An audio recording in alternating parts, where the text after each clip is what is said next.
মা বোনদের হিজাব এবং জামা কাপড় খুলে বিবস্ত্র করতে চাইছে। বাংলাদেশের বিভিন্ন প্রান্তে দুইটা পক্ষে বিভক্ত হয়েছে। একটা পক্ষ জুলুমের পক্ষে অবস্থান নিচ্ছে, একটা পক্ষ আমাদের নারী মা বোনদের হিজাব এবং জামা কাপড় খুলে বিবস্ত্র করতে চাইছে। একটা পক্ষ আবার আগামীতে ভারতের দালালি এবং গোলামি করার জন্য প্রস্তুতি নিচ্ছে।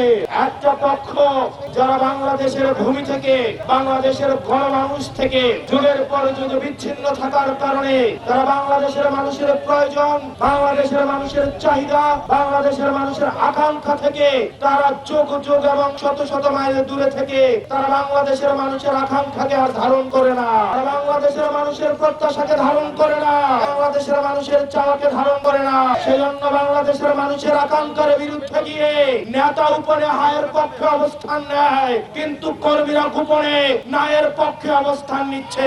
প্রিয় যশোরবাসী, আমরা মুক্তির দ্বার প্রান্তে দাঁড়িয়ে আছি। আমাদের নীরবে একটা বিপ্লব ঘটে গিয়েছে। আপনি প্রত্যেকটা মানুষের দ্বারে দ্বারে যান, প্রত্যেকটা মানুষের কাছে যান, এবং যারা অন্য প্রতীকের রাজনৈতিক কার্যক্রমে অংশগ্রহণ করছে তাদেরকেও যদি গোপনে জিজ্ঞেস করেন, তারাও বলবে আমরা নিরুপায় হয়ে এখন রাজনৈতিক কার্যক্রমে অংশগ্রহণ করছি। কিন্তু আগামী 12 তারিখ ইনশাআল্লাহ ভোটটা আমরা 11 দলীয় ঐক্যবদ্ধ জোট বাংলাদেশ এবং দাঁড়িপাল্লা সাপলাকলিকেই দিব। আপনারা বুঝতেও পারছেন না কি ধরনের একটা নীরব বিপ্লব ঘটে গিয়েছে।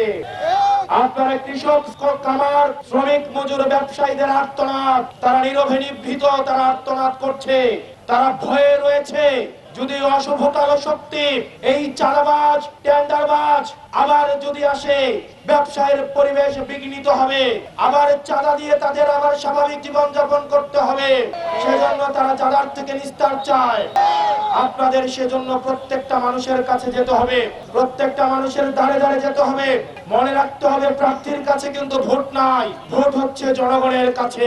এই মুহূর্ত থেকে আপনারা এখানে যারা উপস্থিত রয়েছেন, প্রত্যেকটা মানুষ প্রত্যেক দিন আপনাদের যারা ভোটার রয়েছে, সে যদি আপনি জেনেও থাকেন আপনার বিরুদ্ধে কাজ করছে, তাও তার কাছেও আমাদের দাঁড়িপাল্লা সাপলাকলির দাওয়াতটা পৌঁছায় দিতে হবে।